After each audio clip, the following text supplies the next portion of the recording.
साली साल हो जा मिली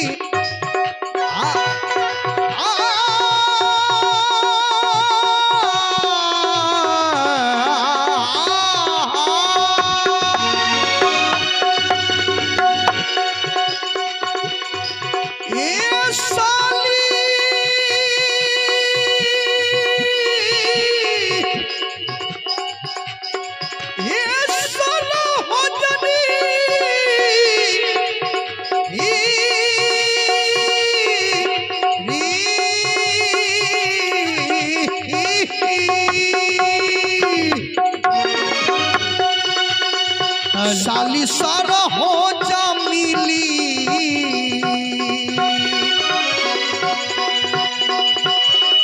ए सेवा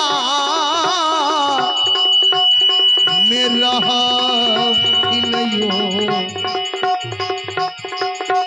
साहब।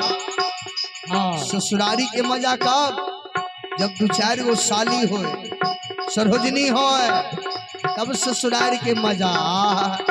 साली सा न हो जा साली सा न हो जा साली सा हो जा मिली आर सेवा में रहती नयो।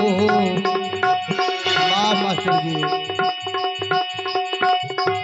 साली सा न हो जा साली सा न हो जा साली सा न हो जा